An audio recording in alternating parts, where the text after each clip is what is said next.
Last first video में हम लोग 1D एरे को पढ़े और 1D एरे बनाने के लिए जितना भी फंक्शंस यूज़ कर सकते थे वो सारे फंक्शंस को हम लोगों ने यूज़ किया, ठीक है।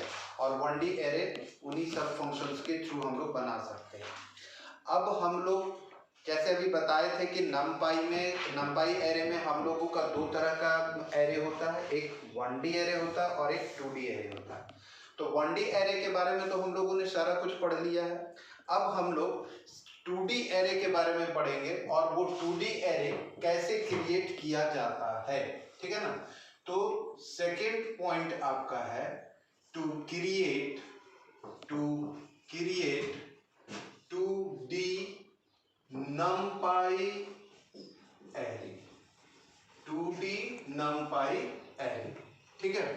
तो इसके लिए सबसे पहला जो फंक्शन हम लोग इस्तेमाल करेंगे वो है हमारा एरे फंक्शन, और इसके थ्रू आप लोगों को हम बता भी चुके हैं कि 1D एरे क्रिएट कर चुके हैं हम लोग इसी फंक्शन के थ्रू। अब इसी फंक्शन के थ्रू हम लोग 2D एरे को क्रिएट करेंगे।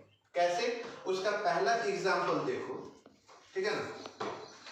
तो इंपोर्ट, ठीक है, import numpy as np, import numpy np, इसको पहले भी हम लोग डिस्कस कर चुके हैं। क्या, import is the keyword, numpy is the package of Python and np is the synonyms of numpy or an object of the numpy through which we can access all the member functions of numpy package, ठीक है।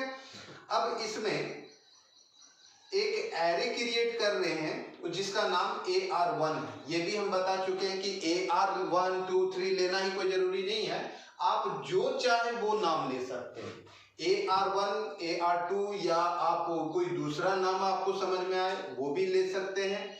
और उसके बाद np.array, ये np.array लिखने का मतलब ये हुआ कि हम एरे फंक्शन को एक्सेस कर रहे हैं किससे, np से। और np क्या है, ऑब्जेक्ट है जो किसको रिप्रेजेंट कर रहा है, numpy को, ठीक है। और इसको ब्रैकेट में ले लिए और उसके बाद फिर से जो इंडिपेंडेंट लिस्ट से हम लोग डायरेक्टली एरे क्रिएट किए थे 1D एरे में, यहाँ पे भी हम लोग इंडिपेंडेंट लिस्ट के थ्रू हम लोग एक एरे को 2D एरे को क्रिएट कर रहे हैं, जिसमें हम लोग जो एलिमेंट ले रहे हैं वो देखो 1 2 3, ठीक है, और दूसरा 4 5 6। एक लिस्ट हमारा ये हुआ, ठीक है, और दूसरा लिस्ट ये हुआ, और दोनों के बीच में ये कॉमा का साइन दे रहे हैं ताकि ये दोनों को सेपरेट कर सके। तो ये आपका फर्स्ट रो क्रिएट करता है 2D एरे का, और ये आपका दूसरा रो क्रिएट करता है रो 2, ठीक है। अब जब आप इसको प्रिंट करवाएंगे, प्रिंट स्टेटमेंट के थ्रू जब आप इसको प्रिंट करवाओगे AR1 को, तो आपको आउटपुट ऐसे देगा, एक पहला ब्रैकेट, फिर उसके अंदर में 1 2 3 ये, ठीक है, और फिर यहाँ कॉमा, और दूसरा दे देगा 4 5 6। अब इसका जो मेमोरी एलोकेशन है वो मेमोरी एलोकेशन कैसे करेगा, तो मेमोरी का एलोकेशन आपका देखो यहाँ पर, ये आपका हो गया 2D एरे, ठीक है, 1 2 3 1 2 3 4 5 6, ये सभी 2 डायमेंशनल एरे के एलिमेंट्स हो गए, ठीक है ना। इसका इंडेक्स है 0 1 2, और यहाँ पर 0 और 1 इसका ये रो का इंडेक्स हुआ। तो ये सभी आपके रो कहलाएंगे और ये आपके कॉलम्स कहलाएंगे, ठीक है ना, कॉलम्स, और ये रोज, ठीक है। इसके नेगेटिव इंडेक्स भी वैसे ही होंगे जो आपका पहला जो 1D एरे हम लोग पढ़े थे उसमें नेगेटिव इंडेक्स था, उसी तरह से यहाँ पर भी नेगेटिव इंडेक्स होगा -1 -2 -3, ठीक है। और इसका जो रो है उसका भी नेगेटिव इंडेक्स होगा -1 और -2, ठीक है। हम लोग इसको इंडिविजुअल इसमें से भी एलिमेंट को एक्सेस कर सकते हैं, एक साथ में सारे एलिमेंट को भी हम एक्सेस कर सकते हैं। इस तरह से हम चाहें तो जो सारे एलिमेंट को एक साथ या इंडिविजुअल हम लोग कैसे एलिमेंट एलिमेंट्स को एक्सेस करते हैं वो नेक्स्ट वाले में हम आप लोगों को बतलाएंगे, ठीक है। तो अभी 2D एरे में सबसे पहले एरे फंक्शन को इंडिपेंडेंट लिस्ट के थ्रू ये आपका 2 डायमेंशनल एरे को क्रिएट किया गया है। अब इसका दूसरा तरीका देखो, 2 dimensional array with the help of array function create करते हैं, ठीक है ना।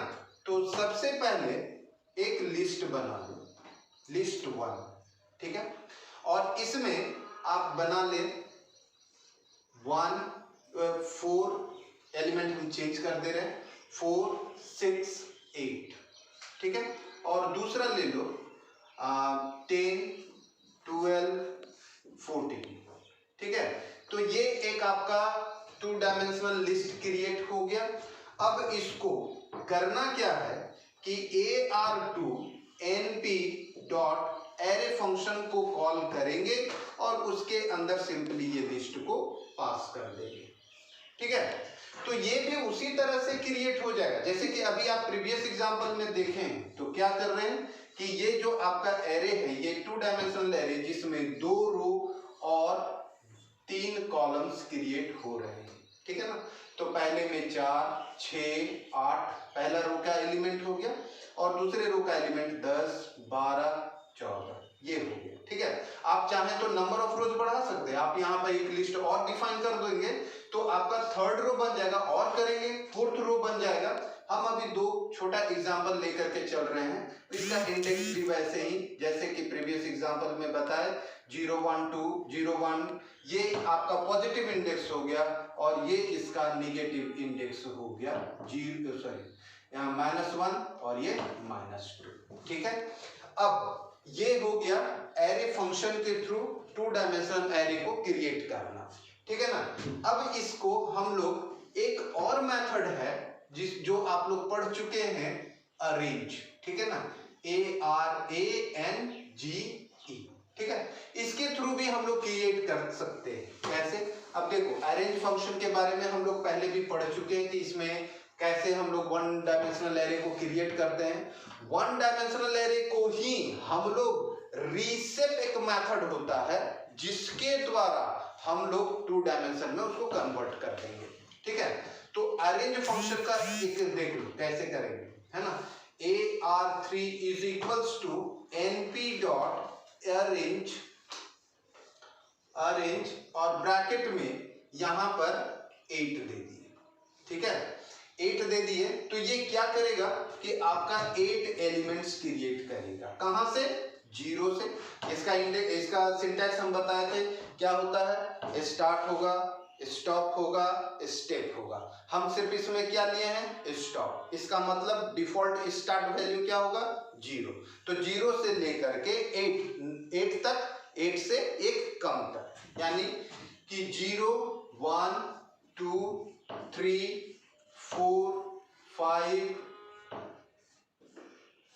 6 और 7। तो इसमें कितने एलिमेंट हो गए, 0, 1, 2, 3, 4, 5, 6, 7, 8 एलिमेंट्स, है ना। तो 8 एलिमेंट्स को हम लोग इसको रीसेप करेंगे with the help of रीसेप function AR4, जो हमारा ये AR3 हो गया, ये वाला एरे क्रिएट हुआ। अब इसको हम लोग रीसेप करेंगे NP डॉट अरेंज डॉट 8 और डॉट रीसेप। इसको हम लोग किस में बांट देंगे, रीसेप। तो 2,4, इसका मतलब क्या हुआ, ये 2 रो हो गया और 4 कॉलम हो गया। तो यहां पर देखो कि 2 रो और 4 कॉलम, ठीक है ना। तो 1, 2, 3 और 4, 0, 1, 2, 3, 4, 5, 6, 7, ठीक है। हमने क्या किया, एक 1 डायमेंशनल एरे को रीसेप करके हम 2 डायमेंशनल एरे में क्रिएट कर सकते हैं। मतलब कि 2 ऐसे आपके फंक्शंस हैं, एक एरे फंक्शन जिसके द्वारा हम 2 डायमेंशनल एरे को क्रिएट कर सकते हैं, और एक हमारा हो गया अरेंज फंक्शन 1 डायमेंशनल को रीसेप करके 2 डायमेंशनल में कन्वर्ट कर दे रहे हैं, ठीक है।